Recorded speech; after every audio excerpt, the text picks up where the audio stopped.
around 1983, the Whitey Bulger was, killing Italians for the FBI. And, the Irish gang basically were fighting with the Italian people. Um, and around that time, I ended up in a party in Melrose, and it's hard to look straight into the camera, straight into the eye. I'm not trying to avoid looking straight into the camera, but the way the camera's set up, I can look. It seems like I'm not looking, but in 1983, I was 17.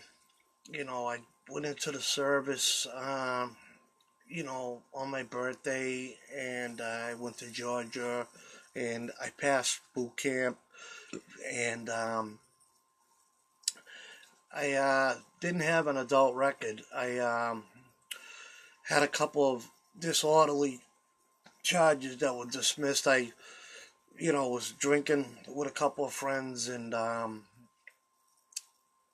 we were drinking Southern Comfort, and we were all guzzling it, and I ended up, being dragged home by a couple of strangers, and that happened a couple of times. But I don't have anything on I didn't have anything on my adult record. A couple of dismissed, frivolous charges. And I was invited to this party, by a friend, that I grew up with, and he invited my other friend, and my friend invited me, and I went with him, and it was in Melrose. And what happened, I somehow I passed out during the party. It was a keg party, so I smoked, a couple hits of a joint, and, I passed out somewhere around 9. Well, I woke up and the whole house was empty except for this girl who was making out with my friend, and I blacked out because I passed out on this couch chair, and everybody that was at the party knows I passed out on this couch chair, and so that was around 9 p.m. So I found out later that I woke up around 1 a.m., 2 a.m., and when I woke up, I blacked back out, but when I came through, this kid, Jimmy, was on the ground having sex with this girl, Michelle. Okay, now, Jimmy started ordering us all around, and, Michelle asked him to go upstairs to go to the bathroom, okay, and they went upstairs and went to the bathroom, and it turns out that, she was actually didn't consent to having sex with this kid, okay, and she, ran out of the house and got the police, and the police came. Now, he, had a big fight with the police. Me and Rob didn't do anything. We were just standing there. But he had told us that the police were out there, and, he told us not to say nothing. So, back then, in the 80s, where I grew up, if you told somebody on the police, somebody did something wrong, then you were known as a rat, and it was kind of the lowest form of life, back then. I never even heard of rape. I mean, we had a TV, but, we had like 6 channels, and we rarely watched it, and I didn't even know what it was. And this kid was punching and fighting these police officers, and I got arrested with them, but I refused to say anything. And it turned out that the kid who did it, who raped the girl, we all got charged. We all got charged because we didn't talk. We didn't tell on him, so we all got charged. But after they found out from her what happened, my bail was $50,000. They dropped the bail to $20,000. And after they found out from her what happened, they started to ask me to make a deal. It turns out that this kid, Jimmy, who raped her, had all the money, and connections. He was an Irish kid, okay, and he had connections, okay, and his lawyer was basically controlling everything. The other lawyers, my lawyer and the other kid's lawyer. So they kept on asking me to take a plea deal. I guess maybe they were making me the scapegoat. I didn't know at that time because I had fell off a building when I was 2.5, and 2 stories I fell. And I have like ADHD symptoms. I just wasn't an intelligent person at all, and, I was naive, and, I just knew my dad didn't want his son to tell the police on anybody. So, but, I didn't want to plead guilty to something I didn't know, and they kept on offering me deals. The district attorney's office, Middlesex district attorney's office, I think it was Tom Reilly at the time. And they offered me 2.5 years to plead guilty, and I said no. 2 weeks later, they came in, they offered me 1 year in Billerica, and I said no. Okay, well, 2 weeks later, they offered me 6 months in Billerica. Now, I mean, if I had any ounce of guilt, little tiny bit of guilt in me, I would have took the 6 months. I mean, I had already done a month and a half. It was my first time, being in jail, but I had already done a month and a half. I know the laws now, so I would have been in a work release, within a month, and my sentence would have been over in 6 months, completely wiped out, all done with, but I didn't want to plead guilty to something I didn't do, okay? So I said no.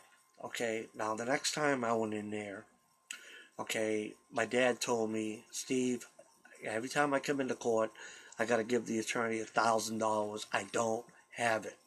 Okay, so basically my dad was telling me to take the deal, you know what I mean? And I thought I was hurting my dad, and, I didn't want to hurt him. And I was offered probation to plead out. Okay, so I told my attorney, I said, well, what do you think I should do? He said, Stephen, look, I know you're not guilty of raping the girl, but if I was in the bank and you were waiting out in the getaway car, even though you didn't step 1 foot in that bank, you're still guilty of robbing the bank. So in other words, he tried to tell me I was guilty underneath some joint venture law, even though I didn't get convicted for that. But that was what I was indicted for. I was indicted for being willingly involved in this kid's crime, and, I had to agree to take the deal. Okay, now when I went into courtroom, Michelle was there, the girl that he attacked, and, I don't remember too much about it, but the judge was yelling at me because I don't know why, but he was screaming at me, I don't have to give you this, take this deal, I don't have to do this, I don't want to. And I remember saying something like, yeah, okay, yeah, all right, yeah, all right, I did it. And basically that was my guilty plea, Now, the colloquy, which is the transcript of the guilty plea hearing, when I started to write the judge, because later on I ended up getting put in jail for another crime that I'll talk about in a little bit, but the colloquy, why I remember in this, I want to speak about it. The colloquy is the transcript of the guilty plea hearing. When I was incarcerated, I started writing letters about, not being guilty, of the rape case.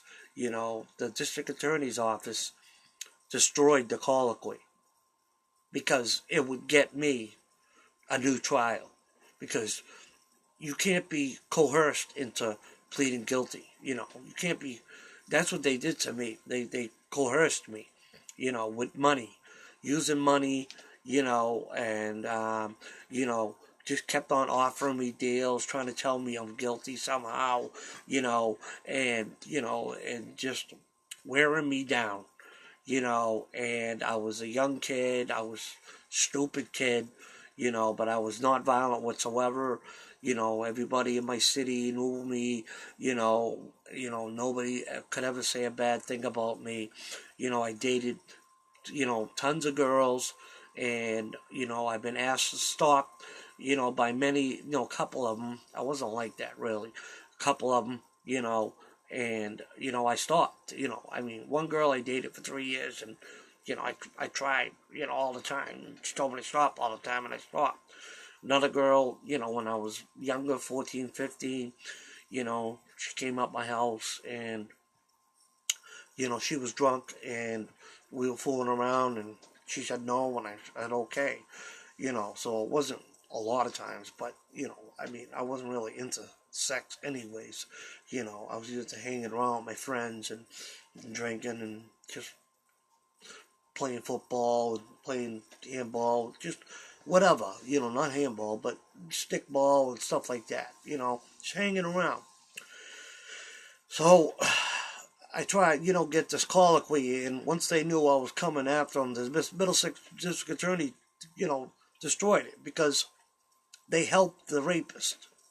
They helped the rapist, get off. This attorney, Christopher Shannon, gave me this police report in 2012. Now, I've never seen the police report until then. It turns out that that my attorney, never saw it either. So I guess they got this from, a sex offender registry board got this in 1999 from the police station. So it was never entered into evidence, during the trial, because it contradicts what Michelle said at the juvenile sessions, that only one person raped her. This says three, but she said only one did. So her story, either somebody wrote the story wrong, or her story changed, or she was just confused, on what they were asking her, while she was being questioned. But, me and my friend ended up getting in trouble, and the kid that did it didn't. So my friend's sister went up to the kid and said, how come Steve and Rob got in trouble and you never got in trouble? He said, because I had more money. Okay, so his money and his Irish connections, okay, got him out of trouble with Tom Reilly at the district attorney's office. They helped him. Okay, now, I just, because bad things are being happening to me, by law enforcement, not the police in my area, not the police in my city, but I think like the FBI, I think, as the same thing they did with Whitey Bulger, killing Italians and setting up Italians to go to prison. Government, it seems like government people, have been ruining my life, corrupting my life. So because of the things that are happening to me, I've been looking to ways to clear my name. And, if I never got bothered, I wouldn't do anything. I would just go on with my life. But they, just don't seem to want to stop until I die. So, I'm working on my own legal work right now, and I was reading over the police report, which I never really read it thoroughly, and it comes to find out that, when this girl went upstairs with the kid that attacked her, it says here that when she was near the stairs, she ran up the stairs and into the bedroom, not knowing whose bedroom it was. And she ran into the room, observed an elderly lady sleeping. And Michelle yelled to her and jumped onto the bed that she had just been raped. And please call the police or someone to her. Now, this lady called her daughter, Jimmy's mother, Christine. And she came into the elder lady, who was identified as Edith, and told Christine to go get the girl some clothes. And Christine got some clothes for her, and Michelle put them on, and it says here, Michelle tried to get someone to call the police. And she also went to try to grab the phone to try to call the police. Okay, and Jimmy's mother stopped her. Okay, now, she was so scared of Jimmy's mother now, okay, because she wouldn't even let her call her parents or the police or nobody. So she ran out of the house. She got out of the house. So it says here that she went over to the neighbor's house. And it says here that during this time, a lady identified as Christine, Jimmy's mother, arrived at the neighbor's house and tried to tell the neighbor that this did not happen and that her son did not do this. Okay, you notice how it says her son did not do this? It doesn't say they did not do this. Okay, her son. Okay, and this Christine also suggested that they not call anyone. Okay, so in here it also says that when they approached Jimmy, he became extremely violent and yelling and swearing at the officers, and the officers were unable to talk with him, and all three, Cunningham, Busby, and Sergeant Evans, had to restrain him. It took some time as he was punching and kicking and calling for his mother. And his mother, Christine, came into the room and tried to prevent the officers from removing the subject from the house. So she stopped her, Michelle, from calling the police or calling her mother. And now she's interfering with the police officers trying to arrest her son. The police officers end up sustaining injuries. Busby was punched. Cunningham was punched in the face and kicked in the leg and knocked to the ground. Okay? And then they checked the room, for the girl's clothes, and they couldn't find girl's clothes. Okay? They just took a quick view, they say. I don't even think they did. I don't remember them doing that. But what happened was the mother wouldn't let them back in the house. They had to go get a warrant to go back into the house. And by the time they got back there, okay, the mother, Jimmy's mother, the rapist's mother, had hidden the clothes. Okay, they went outside and they found her pocketbook. Okay, but they could never find her sneakers. Okay, so, I'm reading these police reports and I'm saying to myself, I was charged with as a joint venturer, and I was the guy's victim. Okay, and I got probation. Okay, and Michelle was in the courtroom. She let me walk out right by her. She knew that I was just a scared little coward. The kid was yelling at me, and I was just obeying, but I never raped her, and she knew that. She said at the juvenile session that only one kid raped her. And he had all these charges of assaulting police officers, detectives, and the rape charge, and he got off. He got off. Okay? Because of Tom Reilly. It was the district attorney at that time. He even got a promotion. Okay? Now, to Attorney General of Massachusetts. Now, they never charged the mother as a joint venturer. I mean, how much power and connection did she have? I mean, here she is.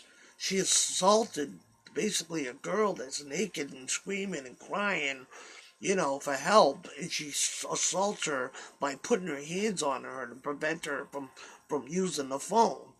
And this girl is so scared that she runs out of the house naked. Okay? Then the mother actually goes over to the neighbors and basically threatening them. Not to call anybody. Okay? And then, when they came back with the search warrant, the mother hid the clothes, the girl's clothes, and their belongings. And they never charged her. They never charged her. Okay? Now, I got probation, okay?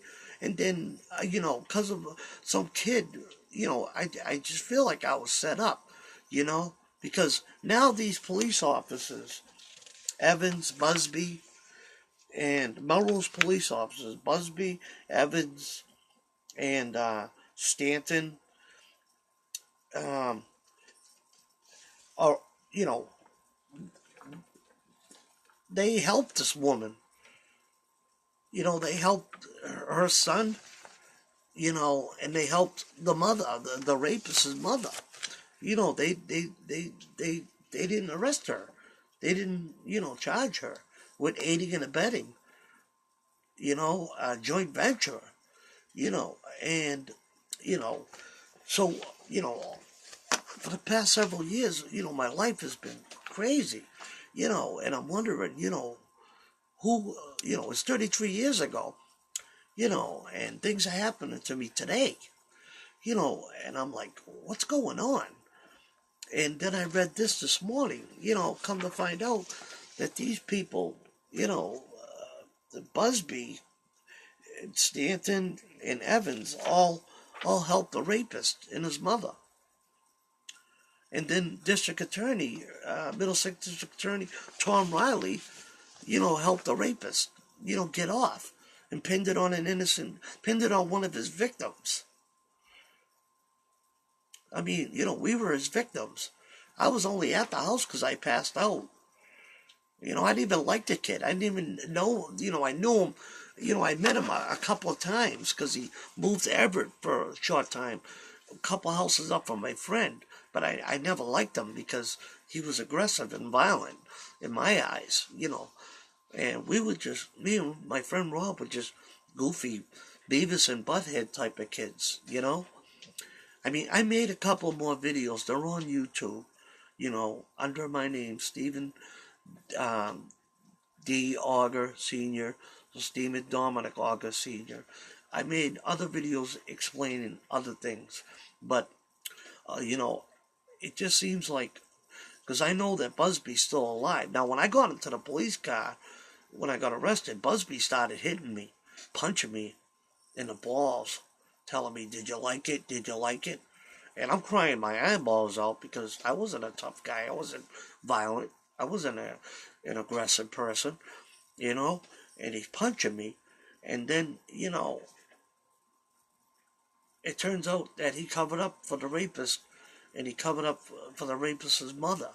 So that's probably, so now I'm starting to think conspiracy here, like Whitey Bulger and the FBI, because, the Middlesex District Attorney, all right, I was in a vehicle, okay, me and a girl were in a vehicle, okay, and we got pulled over. The kid that was driving took off. So once again, this was in 1984 while I was on probation for this rape case. Now, I didn't give the kid's name, okay, but the girl that was with me did. It was his girlfriend, okay, and they put a warrant out for his arrest. Now, I ended up going back to court, and because of this, being on probation for this rape case, the judge, hated my guts, and he convicted me of stealing the car. I had nothing to do with it. I lived in Everett. The car was stolen in Quincy, where the kid lived, where they had his name and everything. But they convicted me, and I honestly did not know that it was stolen. Now, a couple of years ago, I was able to get an affidavit from this kid finally clearing me 100%, but it turns out that in 1999, he admitted to all sufficient facts, okay? But they only filed his guilty filing, okay? Now, it turns out that they put the warrant out in 1984. He had did 3 other sentences, okay, from 1984 to 1999, but the DA never brought up the warrant. Now, I think because Tom Reilly basically wanted me out of the picture dead, okay, because he knew he sentenced an innocent man to jail. So now they sentenced me for the stolen car, too. And I was 100% innocent. Okay, now, because of the stolen car, the judge that knew about the rape case was dead, so a new judge came in. And, you know, he convicted me. I mean, he violated my probation and gave me 20 years. Okay? 20 years. Meanwhile, the rapist, his family, is being given free housing from the government. His children are all being taken care of. They're living free, and I was,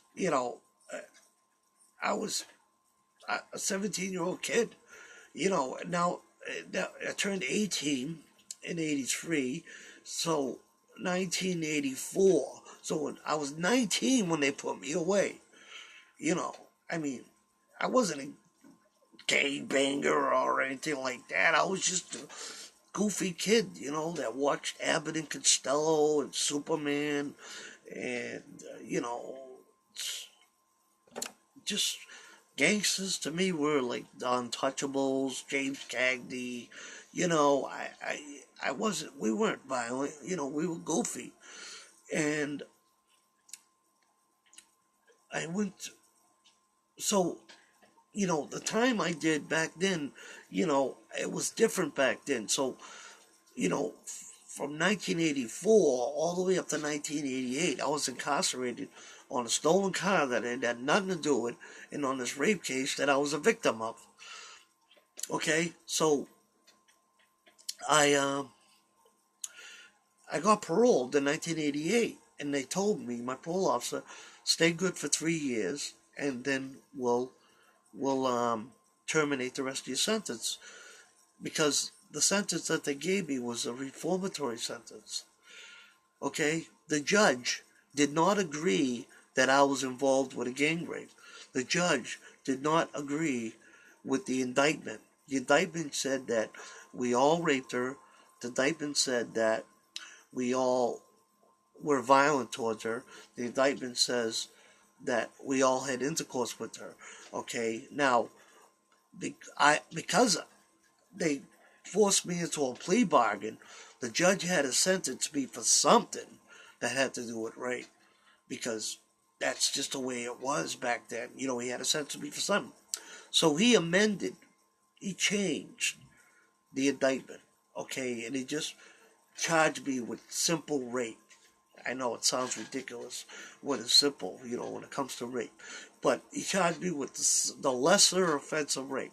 No bodily injury, no gang rape, no joint venture, no nothing. Okay, because this was all part of the plea bargain deal, so he can do what he wants. They're telling him to find me guilty of something I didn't do. The judge must have knew I wasn't guilty of it, so he decided to charge me with what he wanted to charge me. And he didn't determine that I gang raped anyone. He didn't determine that I had intercourse with her. He didn't determine that I was a willful participant in some type of joint venture thing. So he amended the charge, and he charged me with a lesser rape under Chapter 265, Section 22B. Originally, I was little b.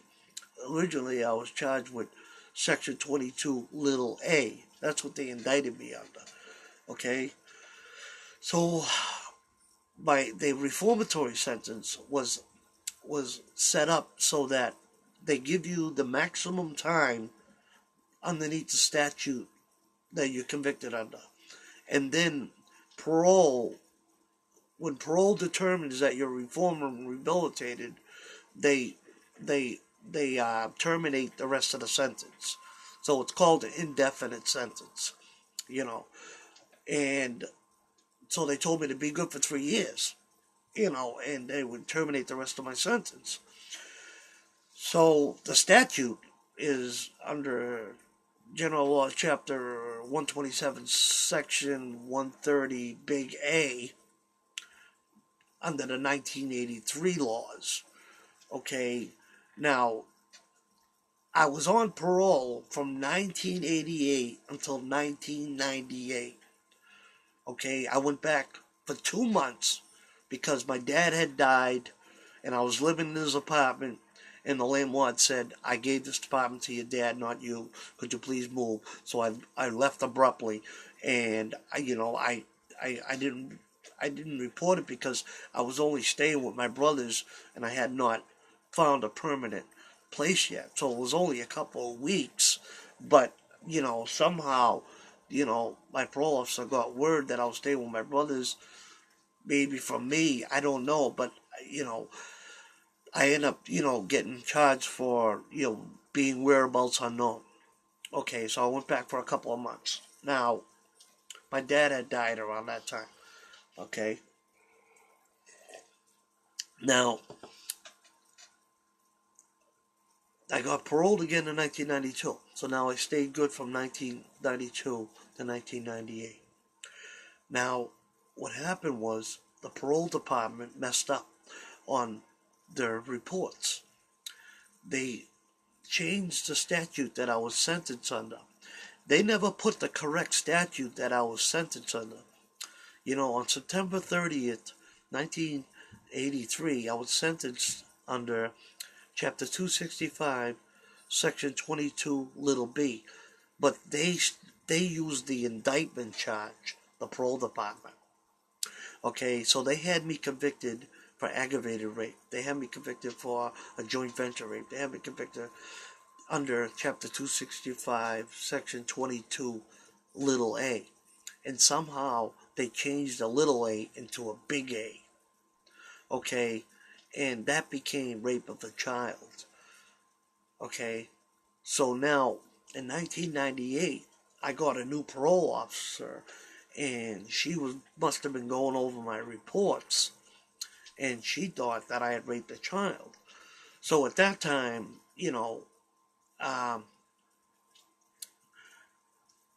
actually, in 1998, yeah, well, that's what happened. But my new parole officers, I think it was Clooney, um, and and this other lady, they thought I raped a child. So they ended up sending me back to prison for nothing. So in 1998, I got put back in prison for nothing because they thought I raped a child, and they were wondering why I was out on the streets. At this time, all the sex offender registry board stuff was going around. So they put me back in prison, and now they wanted me to they were never going to let me out. They were torturing me. They were going to kill me. They thought I raped. They actually thought I raped 2 children. Because that's how my the rape charge was set up. So they thought I had 2 charges. So they thought I raped 2 children. So God started to torture me, and they were trying to murder me. And 15 months later, I had to go see parole because they have to see me once a year. And I contacted my original probation officer, and I told them what they were doing to me. So she wrote the parole officers and told them, let him out. And they did. But they had already been torturing me for so long, and all these people, must have been nervous, and Tom Reilly, must have been nervous because, at that time I started to snoop into, the law in my case, and, so they ended up destroying my relationship I had for 10 years. I was with the same girl for 10 years. I had 2 children. They were only, 5 and 2, or 5 and 1, and, when I got out of prison, I was so messed up from what they did to me in prison that I couldn't function, in my relationship anymore. And, I ended up, leaving, and I ended up at this friend of mine's house and staying with her and her daughter. And I got a new parole officer, and she thought I raped children, and my stepdaughter, because I ended up getting married because she asked me to marry her, so I did, and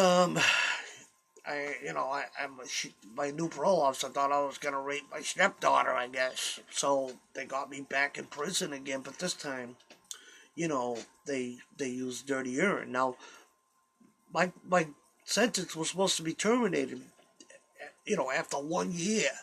That's what the law says, 1 year. Okay, they told me 3.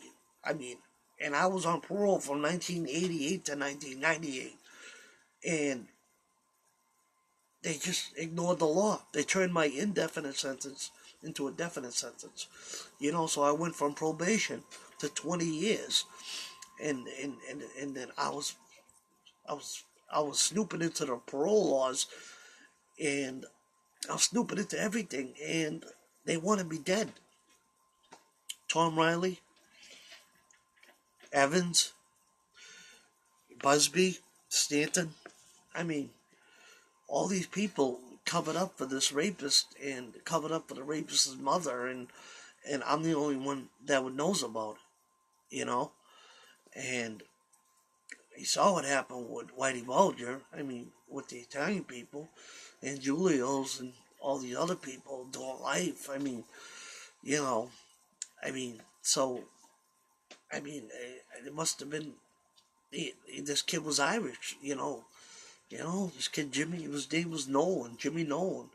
He's Irish. So they, I don't know. What else am I supposed to think? Because of the Whitey Bulger case and the Irish gangs fighting the Italian gangs, the only thing I can think of is they just stuck together, and, they, all my parole officers were Irish, except for one, you know, and of course, the prison systems was all run by them, and, there seem to be pretty powerful people. I never really thought about it, to tell you the truth. Until I started to, get, find, until all this stuff started happening to me, because I'm trying to figure out, who the hell's hurting me, and I'm trying to figure out, these people are up my butt 24/7, 24/7, and, it's, they're helping the rapist, they're helping the rapist, and they're helping these police officers that help the rapist, and they're helping Attorney General Tom Reilly, even Martha Coakley. I tried to contact the FBI, several months ago, and they just hanged up on me. It's like they already knew me, They didn't even, once they heard my name, they didn't even want to listen to me.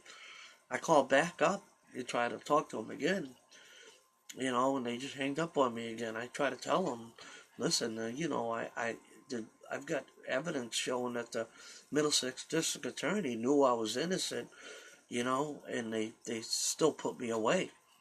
They won't let me do DNA. They won't let me do DNA.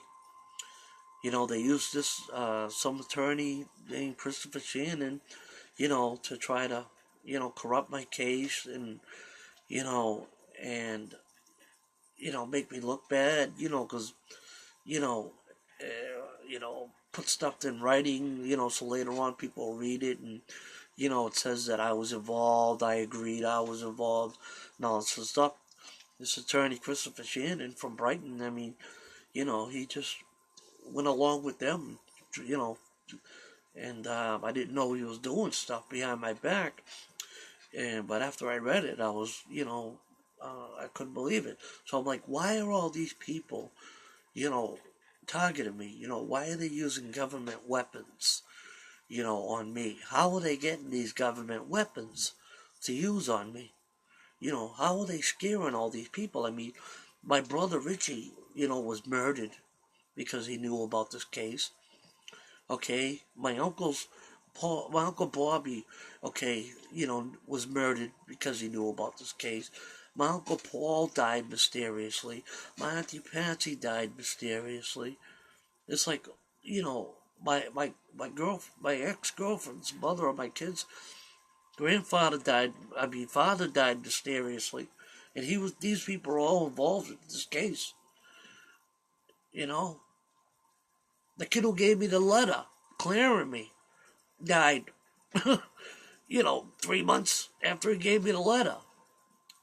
So, you know, I'm hoping that, you know, someone could, you know, clean the state out. You know, the President Trump will clean the state out, and you know, because this is, I mean, this is like one gang, you know, with FBI badges. They're a gang.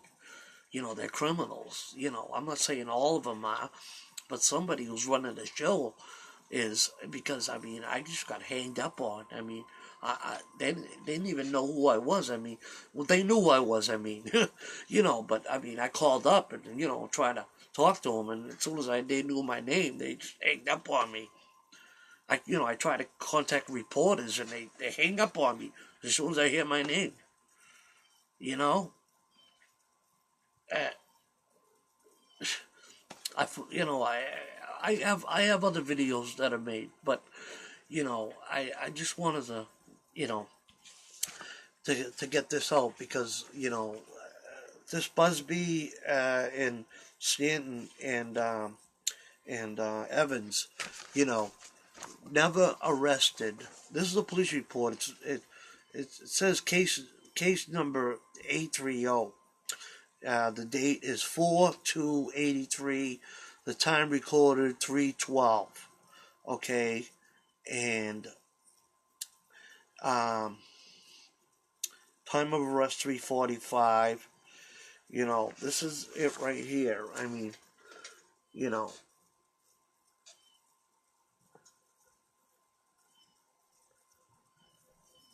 that's supposedly the number.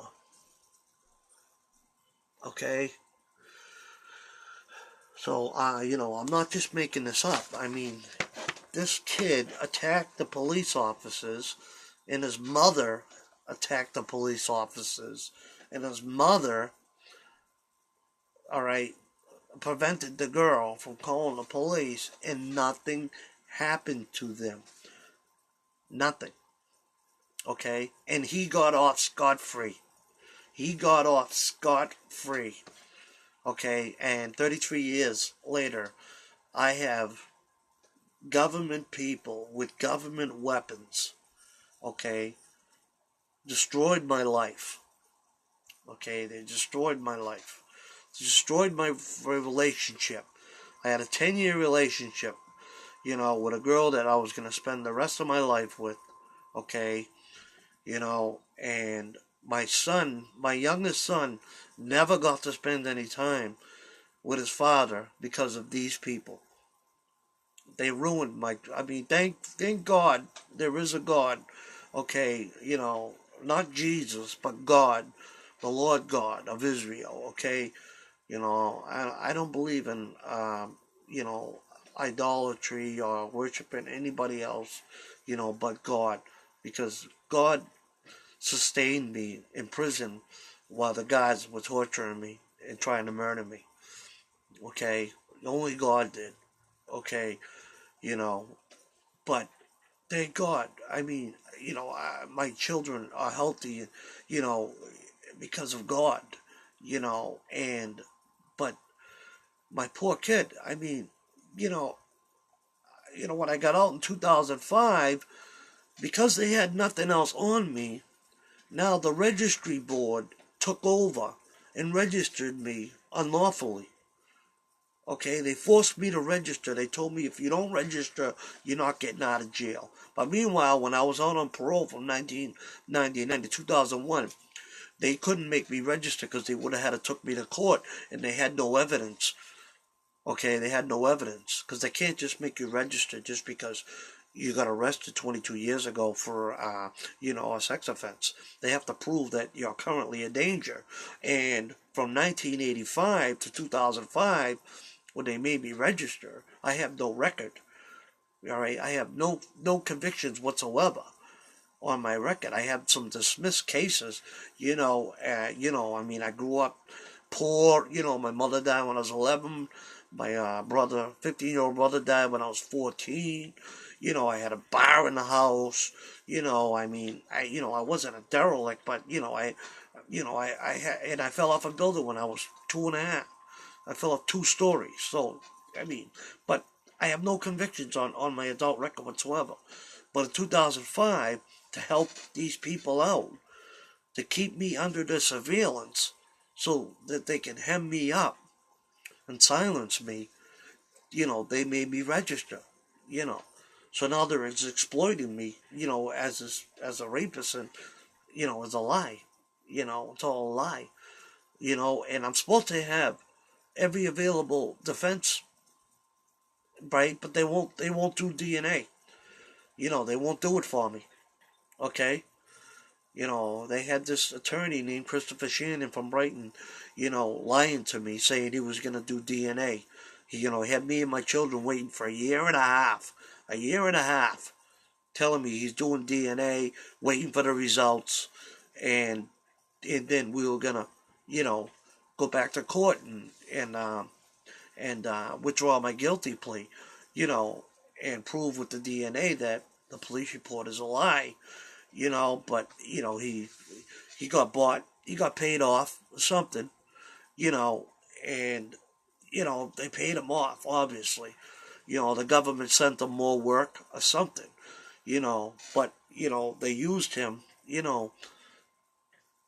to, you know, make sure that I look bad, and he wasn't even my attorney, but one of the judges, I don't even want to get into all that, but, he wasn't even my attorney. But, he was involved in the case.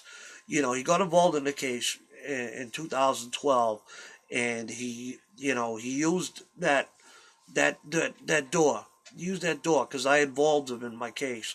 He used that door to go behind my back and and put down and help the government destroy my life, basically. Help the government destroy my life. And I know it's not all the government. You know what I mean? It's not that type of a conspiracy, but I know Tom Reilly's involved, and these police officers from Melrose.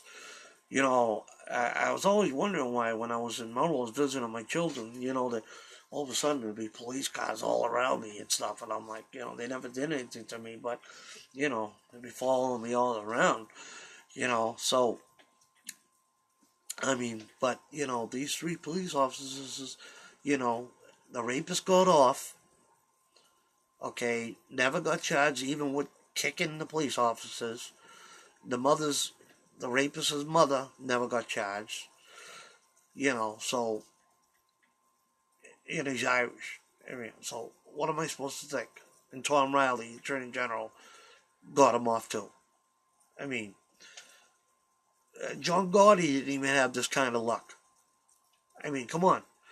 It's ridiculous. So, that's why I'm making this video, because they just don't want to stop, and I ain't going to stop either.